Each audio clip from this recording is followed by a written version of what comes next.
Hello friends, आज हम लोग लेक्चर 15 में है ज्योमेट्रिकल आइसोमरिज्म के।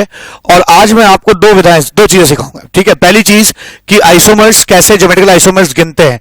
ठीक है, और दूसरी चीज बताऊंगा कि ज्योमेट्रिकल आइसोमर्स की फिजिकल प्रॉपर्टीज क्या क्या होती हैं। ठीक है, तो lecture 15 calculation of geometrical isomers. ठीक है, कैलकुलेशन ऑफ ज्योमेट्रिकल आइसोमर्स। आइए देखते हैं कैसे ज्योमेट्रिकल आइसोमर्स गिने जाते हैं। तो ज्योमेट्रिकल आइसोमर्स गिनते वक्त सबसे पहली चीज जिस चीज पे ध्यान देना है आपको वो है मतलब कि मॉलिक्यूल का अगर एल्कीन है तो टर्मिनल एंड्स जो है वो सेम है कि नहीं। ठीक है, तो केस फर्स्ट में मान रहा हूं, case first when molecule is unsymmetrical,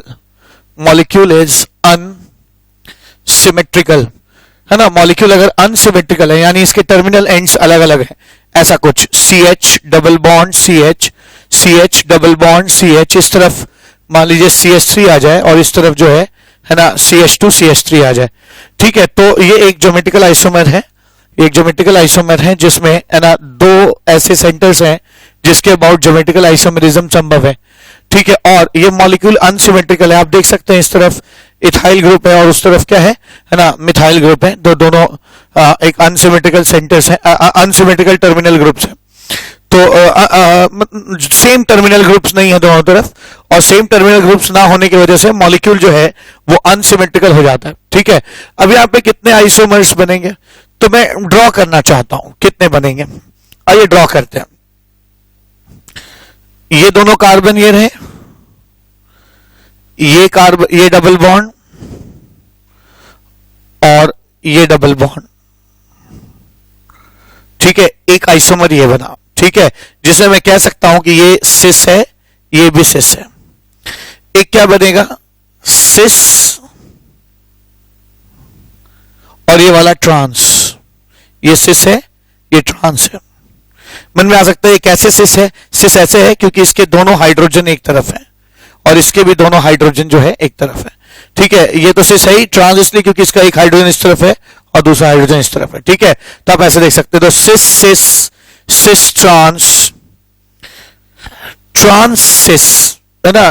trans, ये ट्रांस बना और फिर सिस, है ना। This is trans and this is सिस।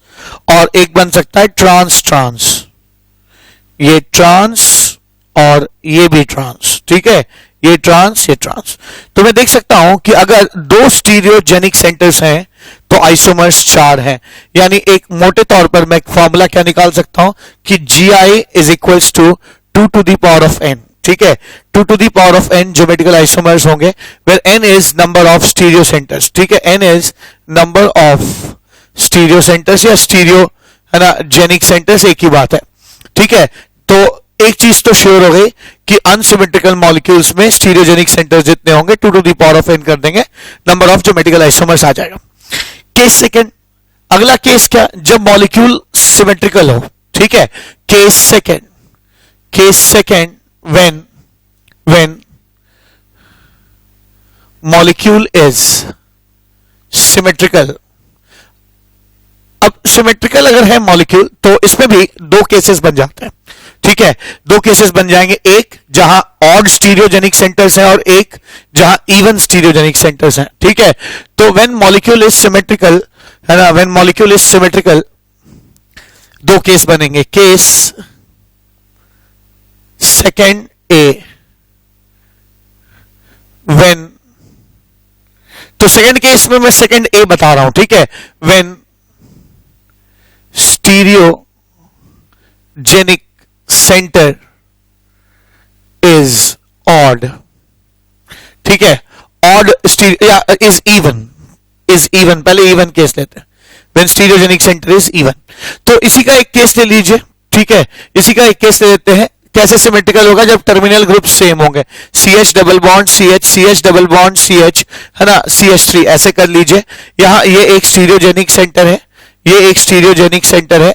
ठीक है, दो स्टीरियोजेनिक सेंटर है, पर अगर आप बहुत ही गौर से देखिए तो आप पाएंगे कि मॉलिक्यूल सिमेट्रिकल भी है। ठीक है, सिमेट्रिकल भी है। तो इसके कितने कॉन्फ़िगरेशंस बन सकते हैं? इसके कॉन्फ़िगरेशन बन सकते हैं सिस सिस सिस ट्रांस। अब ऐसे ड्रॉ नहीं कर रहा हूं जैसे मैंने यहां पे ड्रॉ किया ना, cis cis cis trans trans cis trans trans. अब मैं ड्रॉ नहीं कर रहा हूं, सिर्फ लिख रहा हूं cis cis cis trans trans cis trans trans.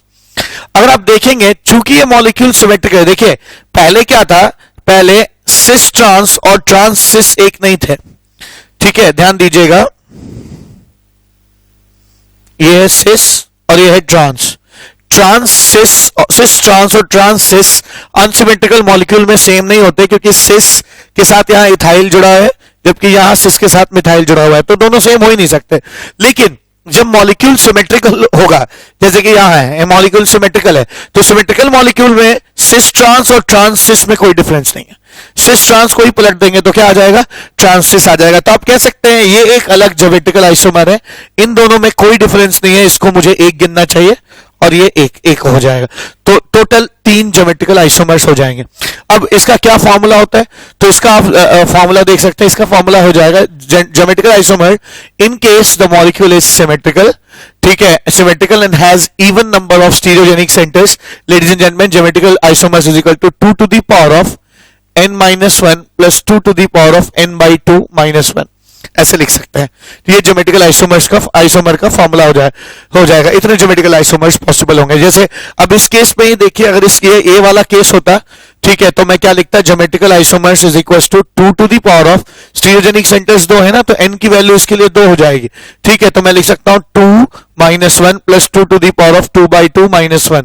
This is like 2 to the power of 1 plus 2 to the power of 0, 2 to the power of 1 plus 1, यानी कितना आ जाएगा 3। ज्योमेट्रिकल आइसोमर्स 3 हो जाएंगे। ठीक है ना, ज्योमेट्रिकल आइसोमर्स 3 आ जाएंगे। तो ये फॉर्मूला सही है। अगर क्या, अब अगला केस क्या, when stereogenic centre is odd. ठीक है, अगर स्टीरियोजेनिक सेंटर ऑड हो जाए तो क्या होगा, if stereogenic centre is odd, that is our case number 2 का बी। ठीक है, केस नंबर 2 का बी है ये कि जब स्टीरियोजेनिक सेंटर्स ऑड हो जाएंगे तो क्या होगा। अगर स्टीरियोजेनिक सेंटर्स ऑड हो जाएंगे, है ना, तो आइए इसको फिर से एनालाइज कर लेते हैं। लेकिन मॉलिक्यूल अभी भी सिमेट्रिकल है। ठीक है, मॉलिक्यूल अभी भी सिमेट्रिकल है और odd number of stereogenic centres हैं, तब क्या होगा। अगर odd number of stereogenic centres होंगे, odd number of stereogenic centres होंगे, तो कुछ ऐसा हो जाएगा, CH डबल बॉन्ड CH, ठीक है, और क्या CH3 मान लीजिए। चलिए, ये भी एक स्टीरियोजेनिक सेंटर हो गया, इसके अबाउट भी ज्योमेट्रिकल आइसोमर पॉसिबल है। ठीक है, किसकी कोई सेंटर को, कब किसी सेंटर को आप ज्योमेट्रिक स्टीरियोजेनिक सेंटर कहेंगे, इसके बारे में डिटेल बातचीत मैंने ज्योमेट्रिकल आइसोमरिज्म की शुरुआत में की है। तो अब यहां पे ये प्रश्न नहीं आना चाहिए कि ज्योमेट्रिकल स्टीरियो सेंटर कौन सा है। ठीक है, ये तो आपको मैंने पहले सिखाया है। जिनको ये बात नहीं समझ में आती वो पीछे के लेक्चर्स में जाकर स्टीरियोजेनिक सेंटर्स को कैसे डिसाइड करते हैं, कैसे पहचानते हैं, इसको सीख सकते हैं। ठीक है, अब आप देख सकते हैं यहां पे, है ना, स्टीरियोजेनिक सेंटर्स कितने हैं, 3 हैं, ऑड है, n बराबर 3 है। और ये मॉलिक्यूल अभी भी सिमेट्रिक, अगर आप बहुत गौर से देखें तो यहां इसके अबाउट आपको सिमेट्री दिखाई पड़ेगी। ठीक है, अब आइए इसके कॉन्फ़िगरेशंस देखते हैं। तो इन 3 स्टीरियोजेनिक सेंटर्स के अबाउट क्या कॉन्फ़िगरेशन हो सकता है, आप चाहे तो इसको ऐसे लिख सकते हैं। ये सारे परमुटेशन कॉम्बिनेशन यहां कवर हो जाएंगे, cis cis trans trans, cis cis trans trans, cis trans cis trans cis trans cis trans. ठीक है, ऐसा आ जाएगा। अब आप देखिए यहां पे चूंकि मॉलिक्यूल सिमेट्रिकल है, तो ये तो खैर एक अपने आप में एंटिटी हो गया, है ना, और सिस सिस ट्रांस और सिस ट्रांस सिस सिस एक ही चीज कही जाएगी। ये दोनों एक ही है। क्यों? क्योंकि इसी को आप जब रोटेट कर देंगे तो ये आ जाएगा। ठीक है, तो इसको एक गिना जाए, CTC अपने आप में एक होगा, CTT और TTC यानी ये दोनों, ये और ये एक ही गिने जाएंगे। ठीक है, एक हो जाएगा, एक ये हो जाएगा TCT और एक हो जाएगा TTT। ठीक है, तो आप देख सकते हैं टोटल ज्योमेट्रिकल आइसोमर्स कितने हो जाएंगे, इसके 6 हो जाएंगे। अब अगर आप फॉर्मूले की बात करेगा तो ज्योमेट्रिकल आइसोमर कैसे निकलेगा, ऐसे केस में 2 to the power of n-1 plus 2 to the power of n-1/2, ये आपका नंबर ऑफ ज्योमेट्रिकल आइसोमर्स हो जाएंगे। ठीक है ना, नंबर ऑफ ज्योमेट्रिकल आइसोमर्स इतने हो जाएंगे। आप चाहे तो इस फॉर्मूले को यहां से चेक भी कर सकते हैं। ठीक है, आप यहां पे देख सकते हैं कि यहां पर नंबर ऑफ स्टीरियोजेनिक सेंटर 3 है, तो आप यहां पे ज्योमेट्रिकल आइसोमर निकाल लीजिए। Geometrical isomer equal to 2 to the power of 3-1 plus 2 to the power of 3-1/2, 2 का होल स्क्वायर प्लस 2/2, ठीक है, 2 का square plus 2 to the power of 1, 4 plus 2 that is 6। ठीक है, तो ये 6 और ये 6 मैच करता है। तो ये तो श्योर हो गया कि हम लोगों ने फॉर्मूला जान लिया। ठीक है, हमने फॉर्मूला जान लिया कि 2 to the power of n, या जो भी फॉर्मूला आता है 2 to the power of n-1 plus 2 to the power of n-1/2 करके हम ऑड के केसेस में ज्योमेट्रिकल आइसोमर निकाल लेते हैं। ठीक है, ये जान लिया। इसके अलावा भी ये फॉर्मूले जो है वहां लगेंगे जहां मॉलिक्यूल जो है एल्कीन होगा या है ना कोई स्टैंडर्ड मॉलिक्यूल होगा। लेकिन अगर मॉलिक्यूल स्टैंडर्ड नहीं है तो ज्योमेट्रिकल आइसोमर्स कैसे काउंट किए जाए, वो भी एक विधा है, एक कला है सीखने के लिए। ठीक है, तो आइए इसके बाद अब उसे सीखते हैं, गिनते हैं, क्वेश्चंस करते हैं कि ऐसे क्वेश्चंस करते हैं कि कितने ज्योमेट्रिकल आइसोमर्स होंगे, हम गिनने वाले क्वेश्चंस करने की कोशिश करते हैं। आइए अब देखते हैं कि कैसे आइसोमर्स गिने जाएं। ठीक है, गिने जाएंगे तो पहले स्टीरियोजेनिक सेंटर्स या स्टीरियो सेंटर्स का पता लगाते हैं। अब ये एक स्टीरियो सेंटर नहीं है। क्यों नहीं है, मैंने पढ़ाया पहले। जब भी दो लोगों के बीच में रोटेशन फ्रीज्ड हो और दोनों ग्रुप अलग अलग हो, यहां दोनों ग्रुप सेम हो गए, इससे यहां कोई स्टीरियोजेनिक सेंटर नहीं है। ठीक है, यहां n की वैल्यू 0 हो जाएगी। ठीक है, इसलिए इसका कोई आइसोमर एग्जिस्ट नहीं करेगा। हाँ, यहां एग्जिस्ट करेगा। क्योंकि है ना, इसके अबाउट H एक अलग ग्रुप है। अगर आप इसको अलग कर दें, H एक अलग ग्रुप है, CH3 अलग ग्रुप है, H एक अलग ग्रुप है, CH3 एक अलग ग्रुप है। ठीक है ना, तो इस तरह का हो जाएगा ये। ठीक है, और नंबर ऑफ स्टीरियोजेनिक सेंटर 1 हो जाएगा, है ना, तो एक स्टीरियोजेनिक सेंटर है तो 2 टू द पावर ऑफ 1 यानी 2 हो जाएगा। ठीक है ना, दो ज्योमेट्रिकल आइसोमर्स इसके एग्जिस्ट करेंगे, एक सिस एक ट्रांस। ठीक है, अच्छा, यहां पे भी ये दोनों हाइड्रोजन सेम ग्रुप हो जाएगा, इसलिए ये एक स्टीरियोजेनिक सेंटर नहीं है, ये एक स्टीरियोजेनिक सेंटर नहीं है, और ये भी स्टीरियोजेनिक सेंटर नहीं है क्योंकि इससे जुड़ा दोनों हाइड्रोजन ग्रुप भी सेम है, इसलिए ये भी एक स्टीरियोजेनिक सेंटर नहीं है। ठीक है, तो मैं कह सकता हूं कि ये जो मॉलिक्यूल है ना, ये भी अपने आप में अकेला है, इसका कोई ज्योमेट्रिकल आइसोमर एग्जिस्ट नहीं करेगा। इसकी बात की जाए यहां पे, अब आप देख सकते हैं यहां पे कि ये जो ग्रुप है इससे जुड़े दोनों हाइड्रोजन अलग अलग हैं। ठीक है, दोनों हाइड्रोजन जो हैं वो अलग अलग हैं, और सॉरी दोनों हाइड्रोजन एक ही हैं, और एक साइड अगर दोनों ग्रुप जो दोनों हाइड्रोजन सेम हो जाए वो ज्योमेट्रिकल आइसोमरिज्म शो नहीं करेगा। ठीक है, लेकिन ये ग्रुप जरूर शो करेगा। क्योंकि इस तरफ H है, इस तरफ H है, ये ग्रुप है H है, इस तरफ H है और ये ग्रुप है। ठीक है, तो ये आपका ज्योमेट्रिकल सेंटर है, स्टीरियो सेंटर है, और इसके number of geometrical isomer 2 to the power of 1 यानी 2 हो जाएंगे। ठीक है, आपको याद होगा कि एलीन्स वो एलीन्स ज्योमेट्रिकल आइसोमरिज्म शो करती हैं जिनमें odd number of cumulative pi bonds हो, मैंने बताया था, लेकिन ये नहीं कर पाएगी। क्योंकि इसके साथ जुड़े दोनों ग्रुप सेम है, इसलिए ये जो है ये स्टीरियोजेनिक सेंटर नहीं है। इसकी बात की जाए, यहाँ पे हाइड्रोजन है, यहाँ पे हाइड्रोजन है। ठीक है, ये भी स्टीरियोजेनिक सेंटर हो सकता था, लेकिन दोनों ग्रुप सेम होने की वजह से ये भी नहीं है, तो यहाँ पे ज्योमेट्रिकल आइसोमरिज्म नहीं होगा। ठीक है, यही केस यहाँ हो जाएगा, यहाँ दोनों हाइड्रोजन सेम होने की वजह से ये ज्योमेट्रिकल आइसोमर स्टीरियो सेंटर नहीं है। और even number of pi bond जहां होते हैं, है ना, वो एलीन्स कभी भी ज्योमेट्रिकल आइसोमरिज्म शो नहीं करती। तो यहाँ पर ये एक जरूर एक स्टीरियोजेनिक सेंटर हो सकता है ना, क्योंकि इससे जुड़े जो दोनों ग्रुप हैं, एक H है, एक ये ग्रुप है, और इधर जुड़ा ग्रुप H है, और एक ये पूरा ग्रुप है, दोनों अलग अलग है, और odd number of pi bonds है, तो यहाँ पे एक स्टीरियोजेनिक सेंटर है, तो इसमें number of geometrical isomers 2 to the power of 1 यानी 2 हो जाएंगे। ठीक है, यहाँ पे आइए, इस केस में क्या है, ये एक स्टीरियोजेनिक सेंटर बिल्कुल है, क्योंकि odd number of pi bonds वाला एलीन है, और इधर जो ग्रुप जुड़ा है वो हाइड्रोजन है और CH3 है, और इधर ग्रुप जो जुड़ा है वो हाइड्रोजन और ये पूरा ग्रुप है।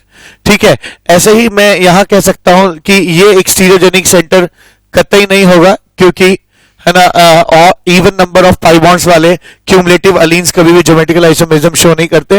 ये शो कर सकता था लेकिन नहीं करेगा क्योंकि इससे जुड़े दोनों हाइड्रोजन जो है दोनों ग्रुप्स भी सेम है। ठीक है, तो यहां पे भी मैं कह सकता हूं कि 2 टू द पावर ऑफ 1 यानी 2 ही ज्योमेट्रिकल आइसोमर्स एग्जिस्ट करेंगे। यहां पर ये वाला ज्योमेट्रिकल सेंटर नहीं है क्योंकि इससे जुड़े दोनों हाइड्रोजन ग्रुप्स जो हैं वो सेम हो जाएंगे। ये एक ज्योमेट्रिकल सेंटर है क्योंकि यहाँ H है और ये ग्रुप है।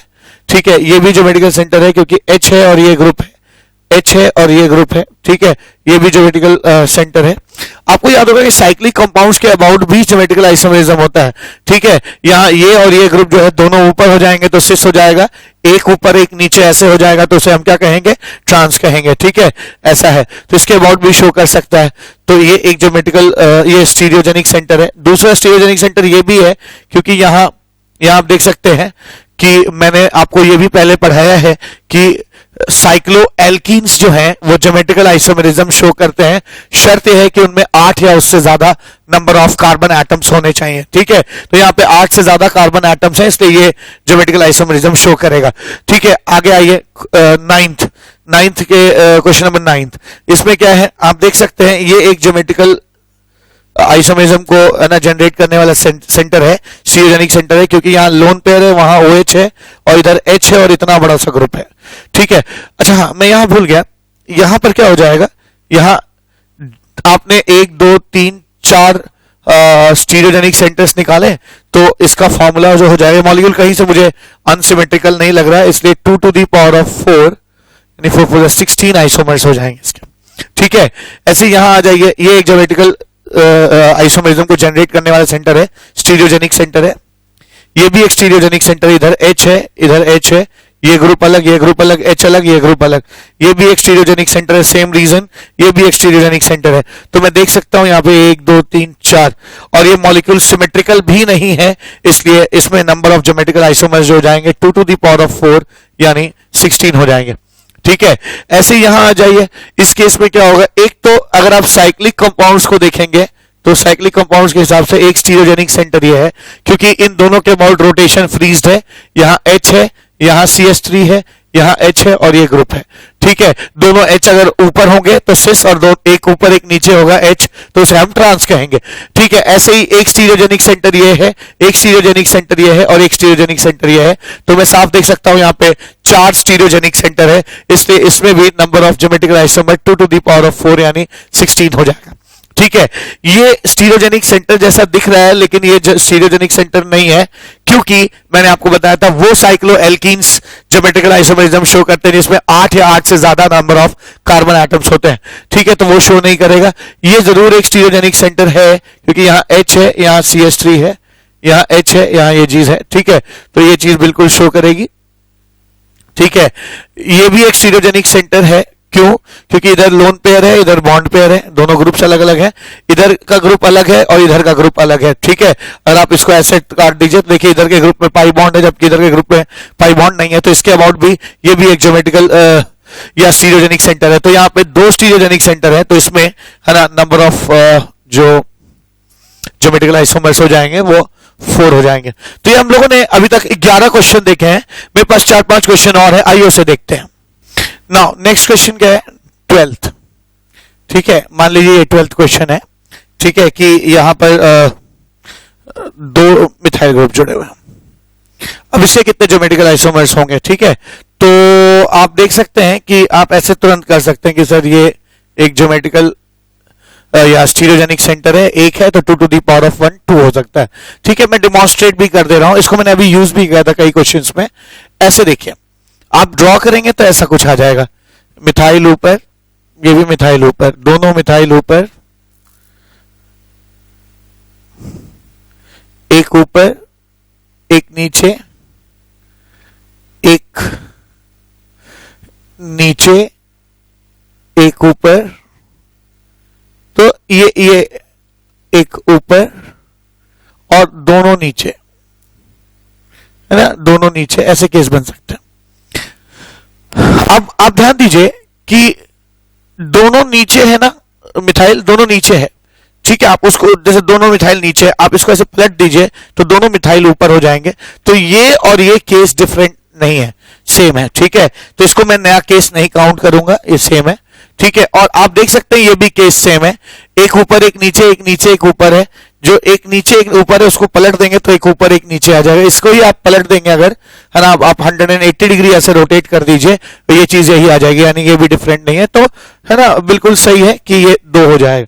ठीक है, अच्छा यहां तो आपने आसानी से कर लिया, लेकिन मान लीजिए कई बार ऐसे क्वेश्चंस आते हैं जहां स्टीरियोजेनिक सेंटर्स ओवरलैप करने लगते हैं। तो जब भी स्टीरियोजेनिक सेंटर्स, अब तक आपने ऐसा कोई भी क्वेश्चन नहीं देखा जिसमें 2 स्टीरियोजेनिक सेंटर्स ओवरलैप कर रहे थे। अब तक हम लोगों ने ऐसे देखा था कि एक स्टीरियोजेनिक सेंटर यहाँ, एक दूसरा यहाँ है, तीसरा है, दोनों अलग अलग थे, सब अलग अलग थे, तो हम बड़े ही आसानी से उसे कर लेते थे।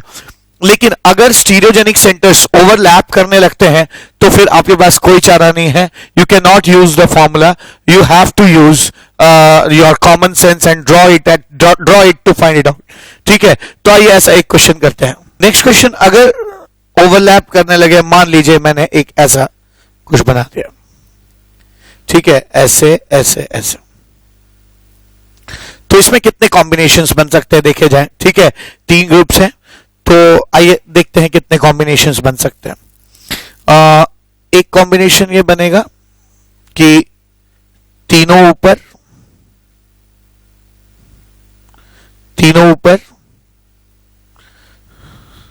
फिर एक कॉम्बिनेशन बनेगा कि 2 ऊपर 1 नीचे।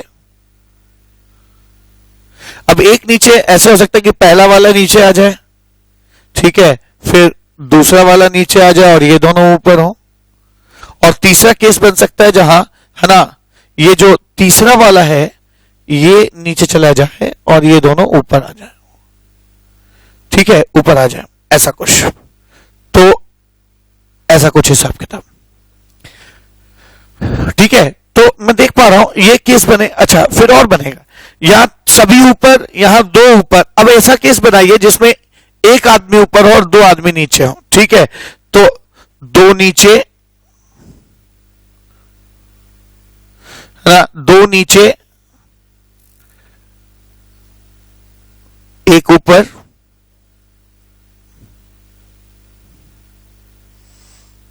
2 नीचे, ये वाला नीचे कर दीजिए, ये वाला नीचे कर दीजिए और ये 1 ऊपर, या है ना 2 नीचे 1 ऊपर कर रहा हूं मैं, यहां पे मैं कर सकता हूं 2 नीचे 1 ऊपर, और लास्टली मैं कर सकता हूं सारे नीचे। ठीक है, सारे नीचे कर दिया, तो टोटल 8 बन सकते हैं। देखिए यहां दिक्कत क्या है, इसके अबाउट भी ज्योमेट्रिकल आइसोमर हो सकता है, इसके अबाउट भी हो सकता है, और इसके अबाउट भी ज्योमेट्रिकल आइसोमर हो सकता है। ठीक है, तो दिक्कत क्या है, यहाँ कई ज्योमेट्रिकल या स्टीरियोजेनिक सेंटर्स जो हैं वो एक दूसरे के साथ ओवरलैप कर रहे हैं। तो ऐसे केस में हमेशा अच्छा होता है कि आप चीजों को ड्रॉ करके देख लें। अब आप देखिए, इन 8 के अलावा कोई कॉम्बिनेशन बनेगा नहीं। सभी ऊपर सभी नीचे, 2 ऊपर 1 नीचे के 3 कॉम्बिनेशन, और 1 ऊपर 2 नीचे के 3 कॉम्बिनेशन, और सभी नीचे के 1 कॉम्बिनेशन, इतना ही बन सकता है। आप देखिए ये और ये सेम है, क्यों? क्योंकि इसको ही पलट देंगे तो ये आ जाएगा, सभी नीचे को पलटेंगे सभी ऊपर हो जाएगा। ठीक है, अच्छा, जो 2 यहां ऊपर है वही दोनों यहां नीचे, इसको भी आप अगर आप 180 डिग्री पलट देंगे ऐसा दिखेगा, यानी ये नया केस नहीं है। ठीक है, इसको भी आप पलट देंगे तो ऐसा दिखेगा, ये नया केस नहीं, ये नया केस नहीं है। इसको भी आप पलट देंगे तो ये आ जाएगा, यानी ये नया केस नहीं है। तो नीचे के तो सारे केसेस जो हैं वो सिर्फ हमको देखने में अलग लग रहे हैं, लेकिन अगर उनको हम ऐसे पलटेंगे तो ऊपर वाला केस आ जाएगा। ठीक है, अब यहां पे भी क्या है, ये और ये केस सेम है। देखिए क्यों, नंबरिंग में करता हूं इसकी, 1 2 3, 1 2 ऊपर 3 नीचे, 1 2 ऊपर 3 नीचे, ऐसे नंबरिंग कर दीजिए। ठीक है, तो आप देख सकते हैं ये और ये भी बिल्कुल सेम है। ठीक है, तो ये भी एक डिफरेंट स्पीशी नहीं है।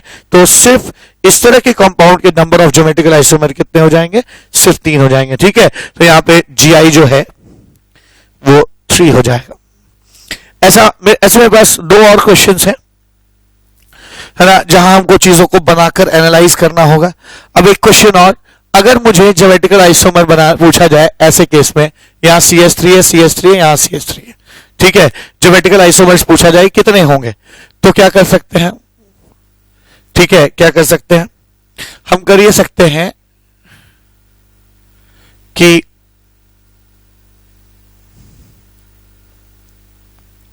ड्रॉ करना होगा सभी ऊपर।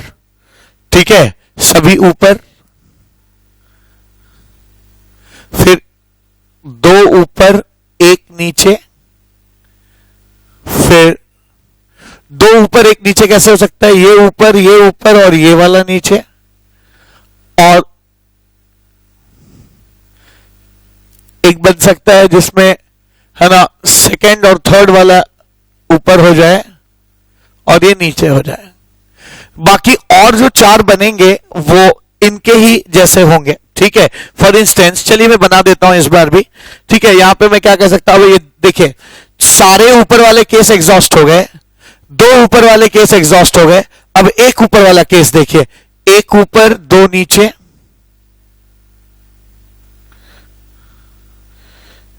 एक ऊपर दो नीचे, एक ऊपर दो नीचे और सभी नीचे, ठीक है। ये सभी नीचे आ गए। अब आप देख सकते हैं यहां पे ये और ये केस बिल्कुल सेम है, कोई डिफरेंस नहीं है। इस केस में कोई डिफरेंस नहीं, इन दोनों केस में कोई डिफरेंस नहीं, इन दोनों केस में कोई डिफरेंस नहीं, ठीक है। अब ये चार केसेस बनते हैं और अगर आप बहुत गौर से देखिए तो ये सारे केसेस एक दूसरे से बिल्कुल डिफरेंट है।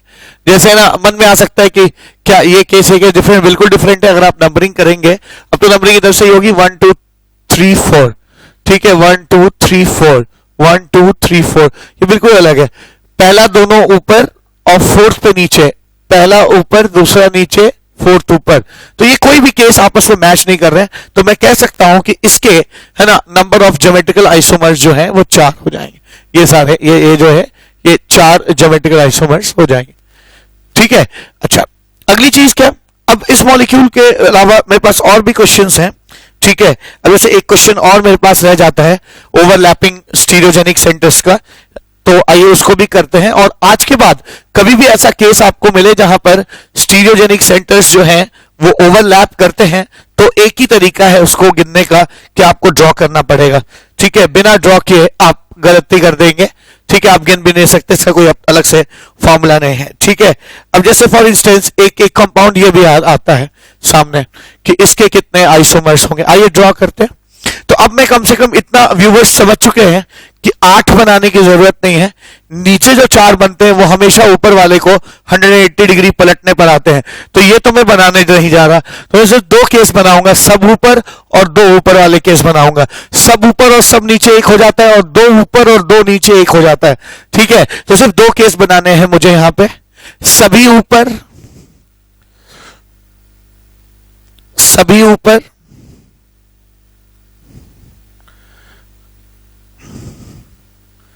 दो ऊपर एक नीचे,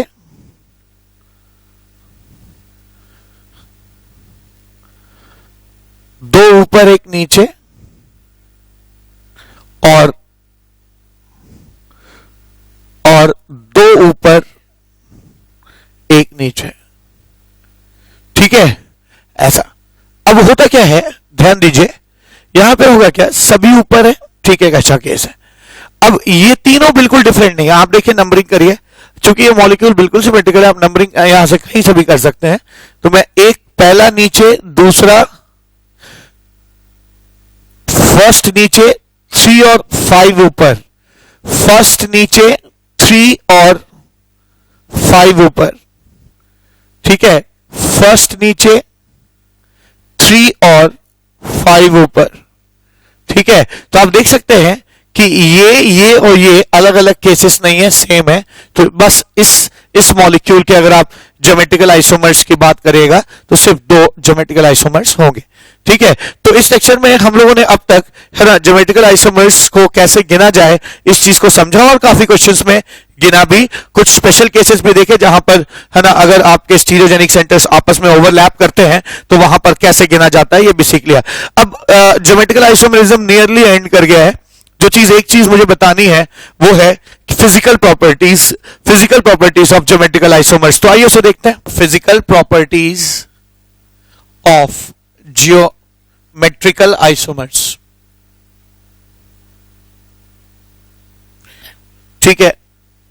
आप जानते हैं कि अगर आप सिस और ट्रांस को आप ले लें, अगर ठीक है सिस और ट्रांस लें, मान लीजिए Cl Cl H ये सिस है और ये ट्रांस हो जाएगा। यहां पे आप देख सकते हैं जो डाइपोल मोमेंट वेक्टर है वो ऐसे है और ऐसे है, ठीक है। दोनों वेक्टर्स जो हैं एक दूसरे से 120 डिग्री पे हैं, ठीक है। अगर ये वेक्टर्स ए हैं और ए हैं तो जरूर इनका जो रिजल्टेंट आएगा, अगर ये वेक्टर्स की वैल्यू ए है, ठीक है, तो ए जो रिजल्टेंट डाइपोल मोमेंट आएगा, जो रिजल्टेंट डाइपोल मोमेंट आएगा, इसका डाइपोल मोमेंट मान लीजिए म्यू म्यू है, ठीक है, म्यू म्यू है, तो म्यू रिजल्टेंट कितना आ जाएगा, under root mu square plus 2 mu into mu cos 120 degree, ठीक है ना। 120 डिग्री के एंगल पे हैं ये दोनों। अच्छा, अगर ये आ जाएगा, इतना तो श्योर है कि ये जीरो नहीं होगा, ठीक है, तो mu resultant is not zero, और अगर ये जीरो नहीं है तो इस मॉलिक्यूल को आप कहेंगे कि ये मॉलिक्यूल जो है वो पोलर है। तो जनरली सिस जो होते हैं, जनरली नॉट ऑलवेज, ठीक है, cis are polar in nature. Trans जो है वो जनरली लेस पोलर होते हैं, है ना।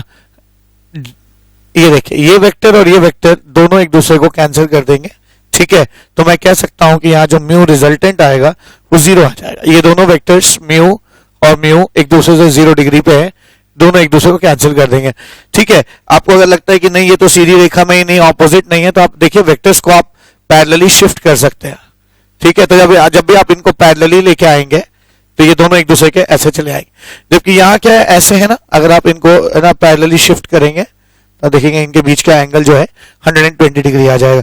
तो मैं कह सकता हूं कि जो सिस होता है वो पोलर होता है, जो सिस होता है वो पोलर होता है, और जो ट्रांस होता है वो जनरली, मैंने जनरली वर्ड यूज किया है, जनरली नॉन पोलर होता है या कम पोलर होता है, ठीक है।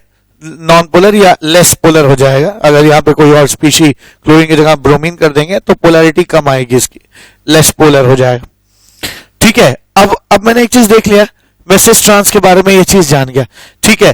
तो पहली चीज तो जो फर्स्ट प्रॉपर्टी है वो तो मेरी एकदम क्लियर हो गई, है ना। मैं प्रॉपर्टीज को यहां लिस्ट कर रहा हूं। पहली प्रॉपर्टी है कि सिस इज जनरली मोर पोलर, या आप कह सकते हैं अगर डाइपोल मोमेंट देखेंगे तो dipole moment of cis is generally more than, है ना, ट्रांस।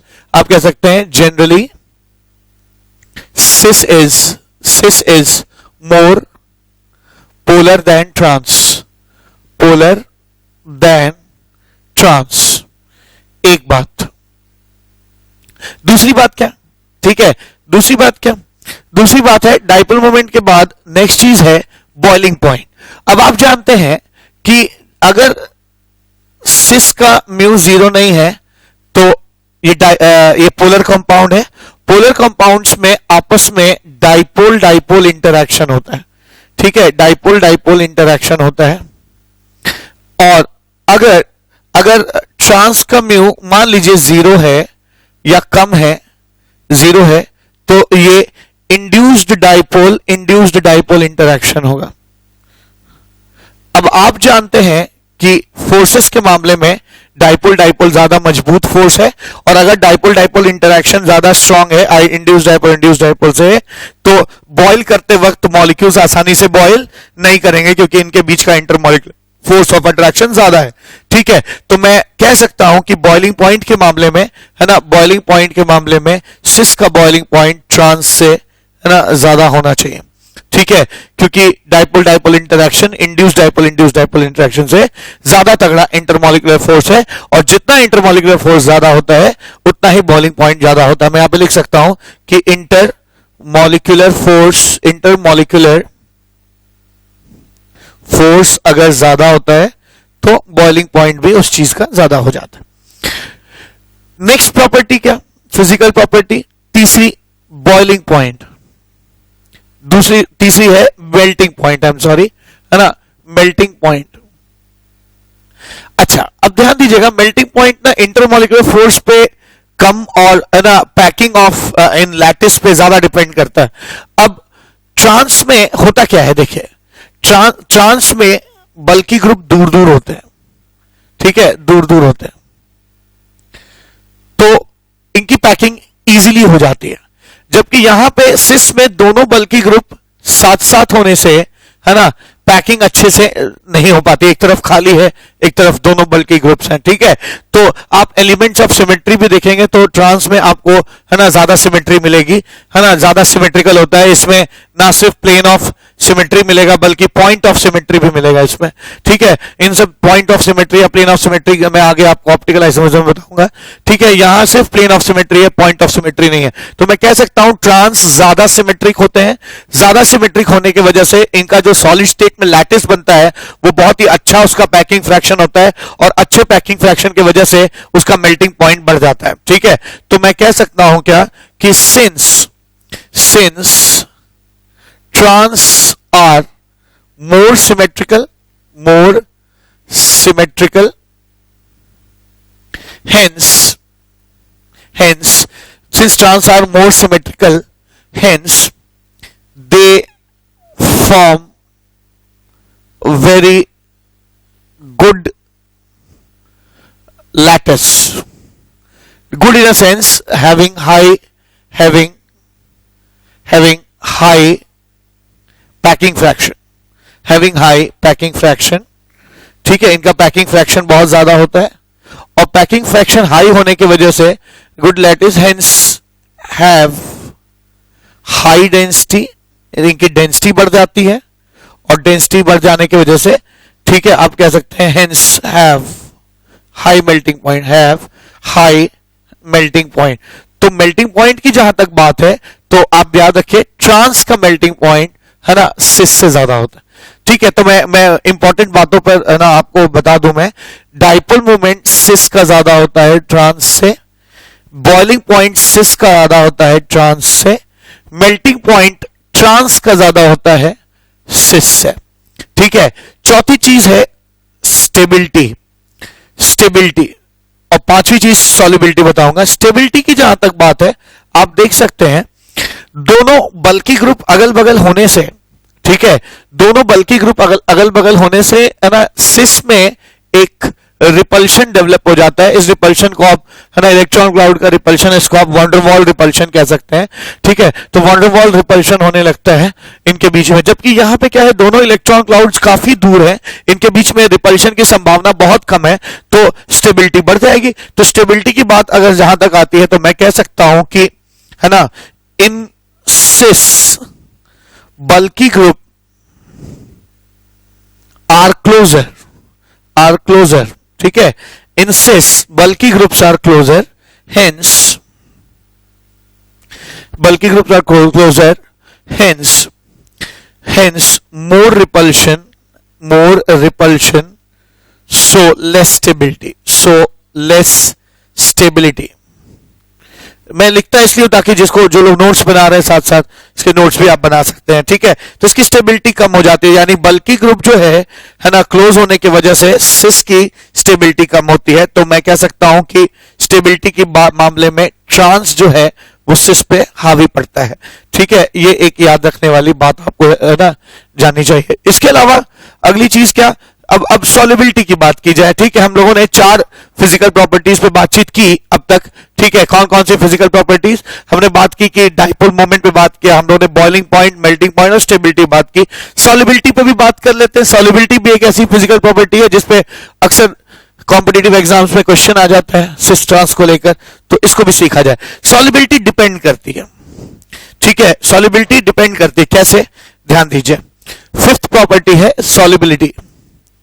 सॉल्युबिलिटी कैसे डिपेंड करेगी, आपको मालूम है सॉल्युबिलिटी का फंडा क्या है, लाइक डिसॉल्व्स लाइक, जैसा होता है वैसे में ही घुलना पसंद करता है, ठीक है। Like dissolves like. अब ध्यान दीजिए,